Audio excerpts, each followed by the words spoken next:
Thanks, Reverend Francie. Well, those of you who are new here, I like to start out my lesson with a joke because we get kind of deep into. In fact, this year we're getting a new deeper. Getting on explain that here in a minute, and how to live a spiritual life. But this morning, there were two nuns from the local convent that went grocery store shopping. They were in their habits and everything. They were just from work, and they're at the local Kroger or Publix. I don't remember which one it was, but they were doing the shopping, and they came up to the beer in the aisle.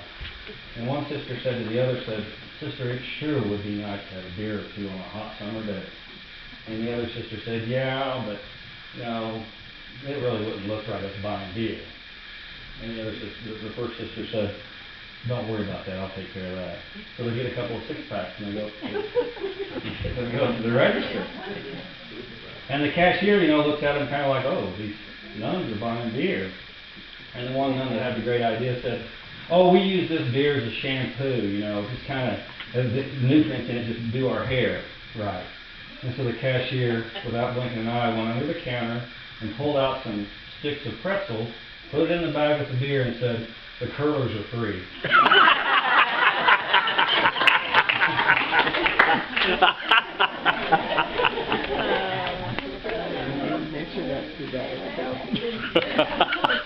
Okay, let's say our statements of truth together, please.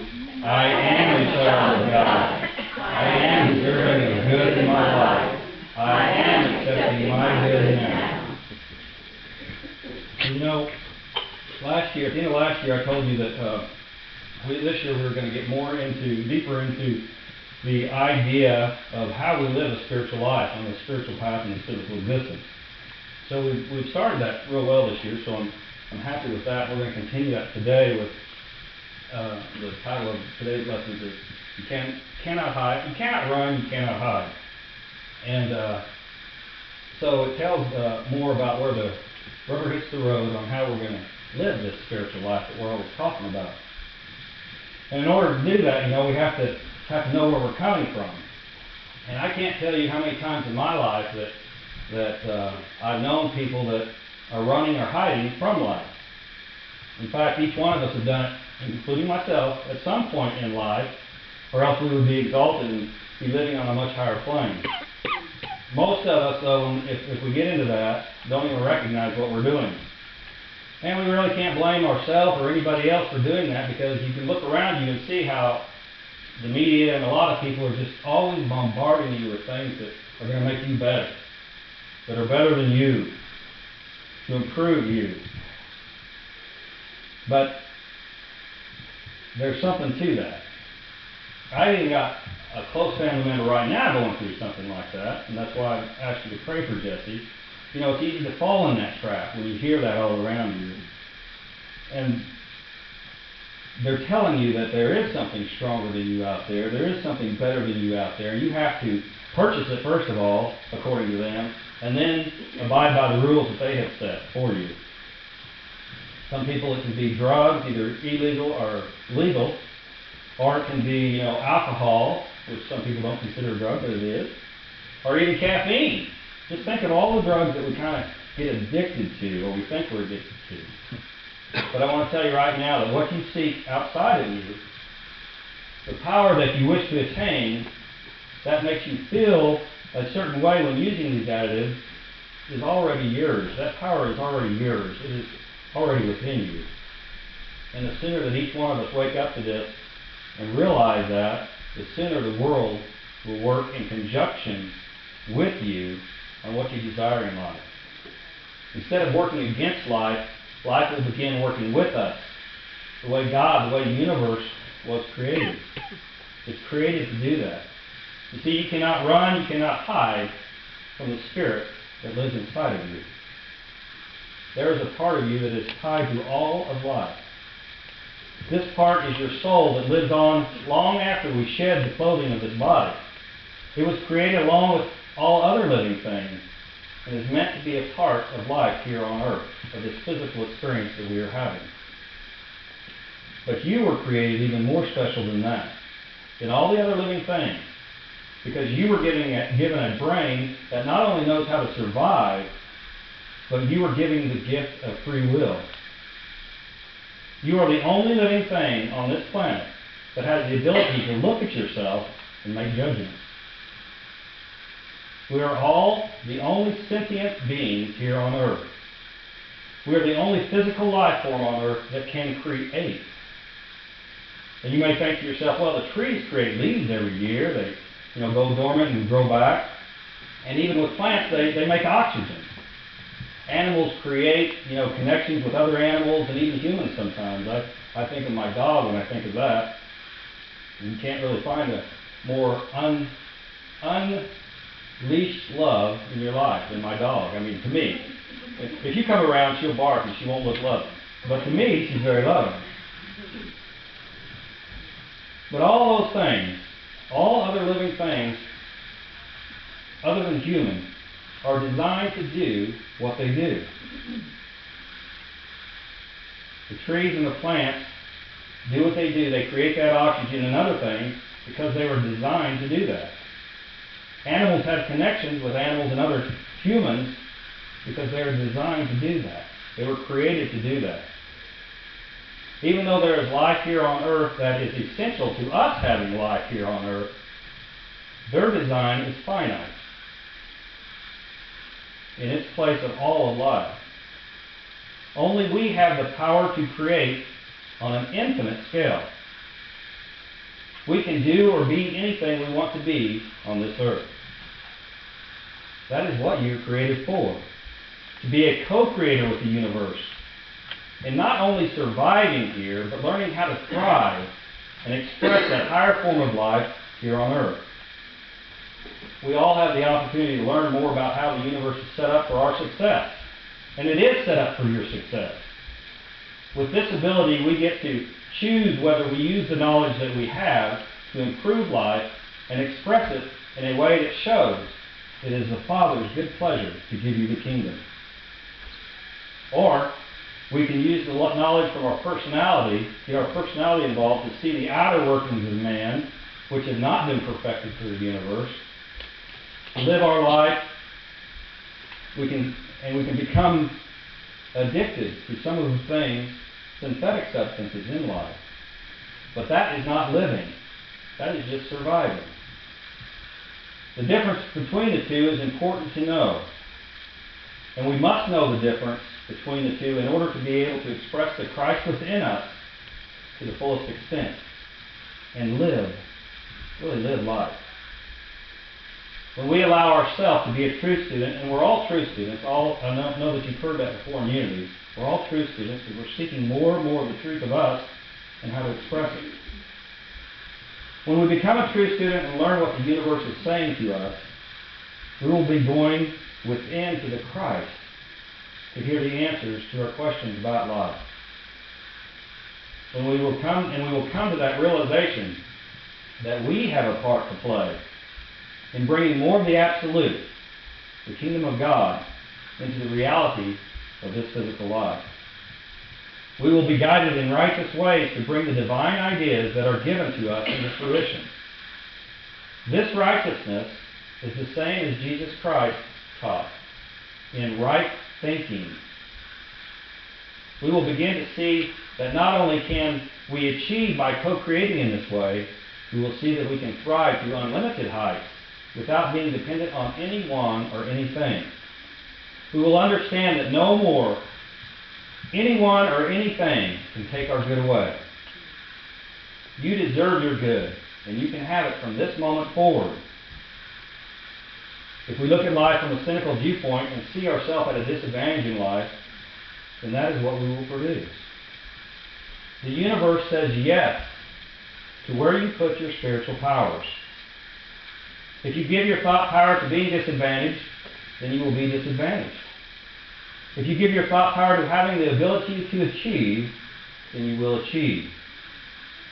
If you give your power over to others to make life better for you, then you will be subject to what they decide to give you in life.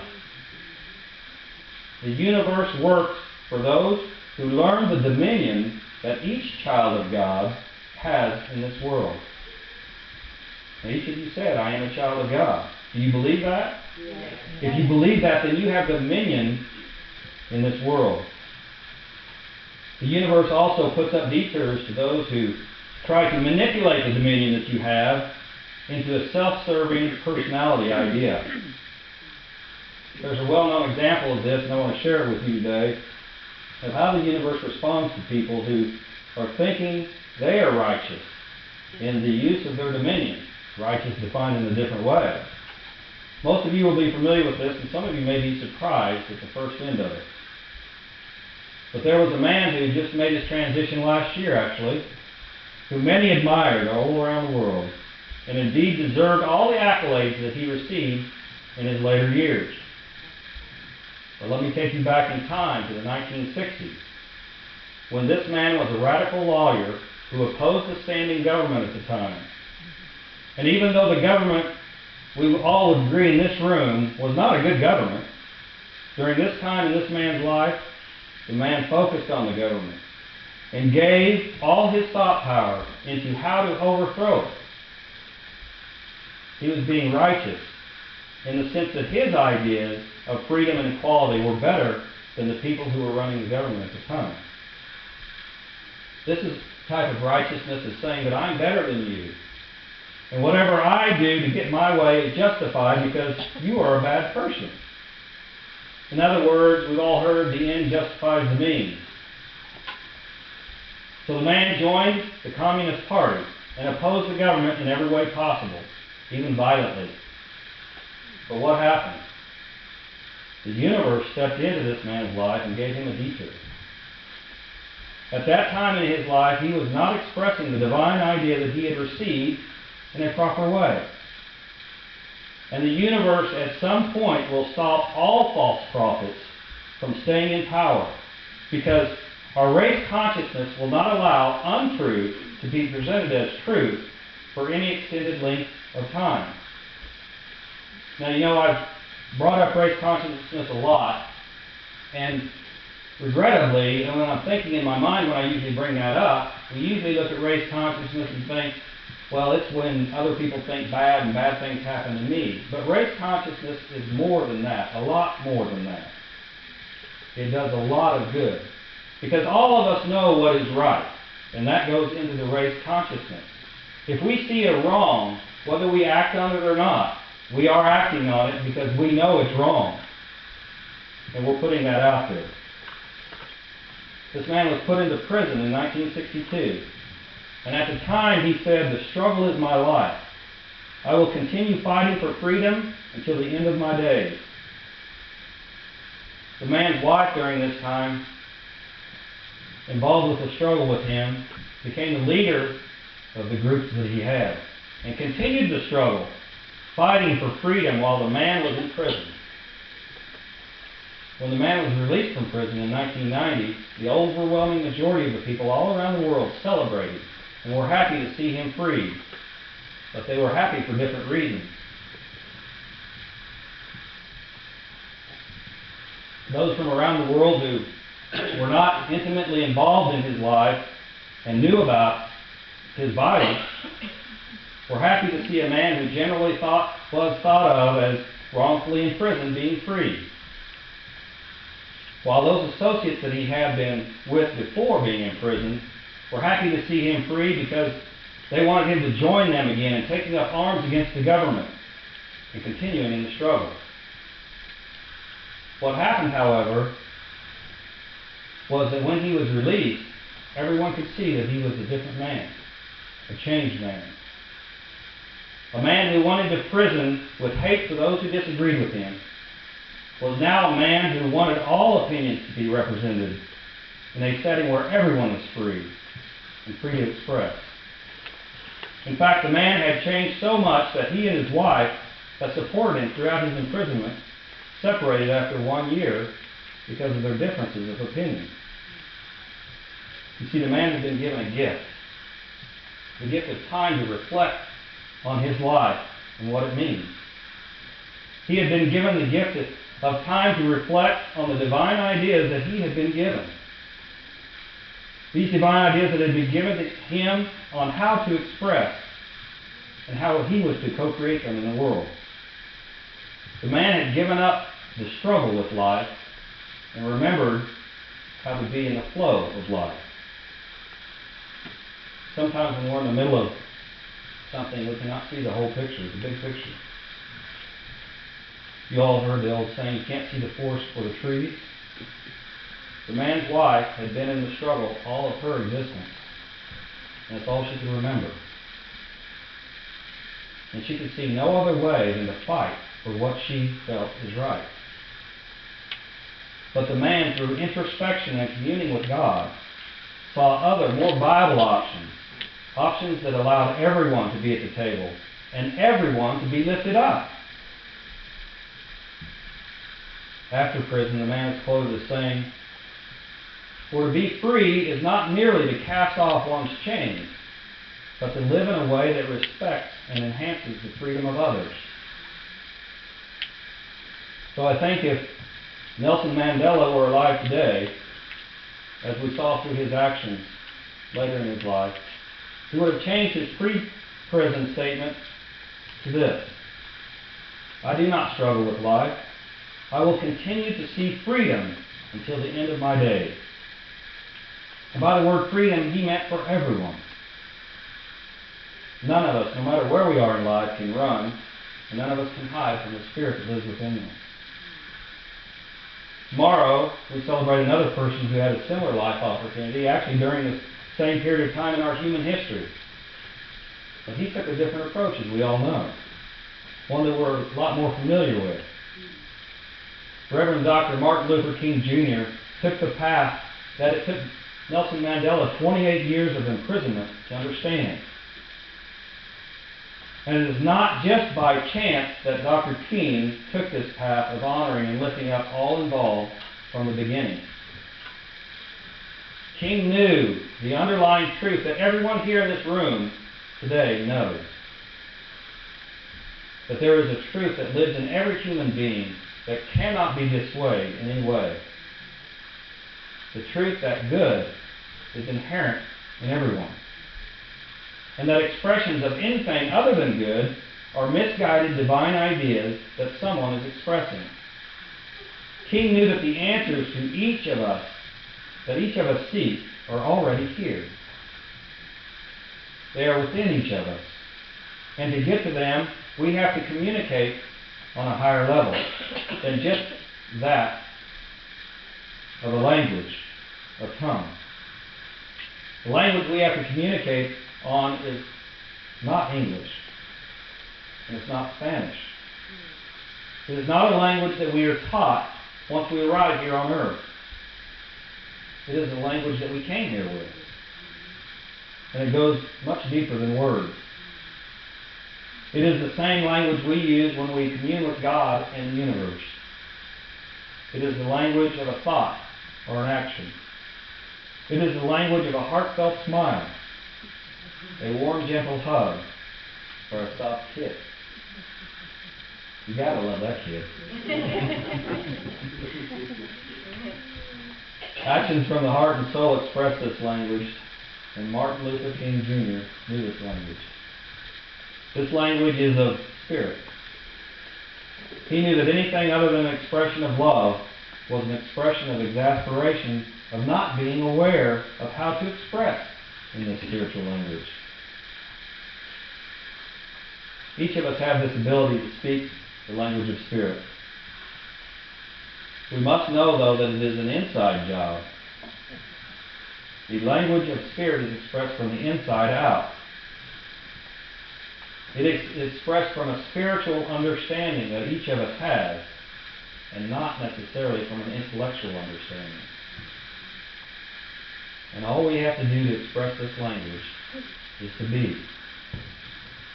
You cannot run and you cannot hide from the spirit that lives inside of you. And why would we want to?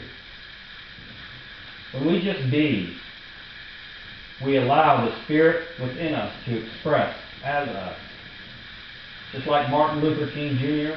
and Nelson Mandela, the man who everyone celebrated because he got it.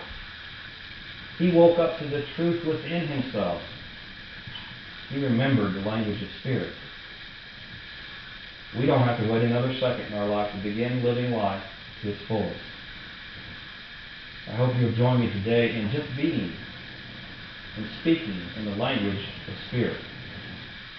God is blessing you now.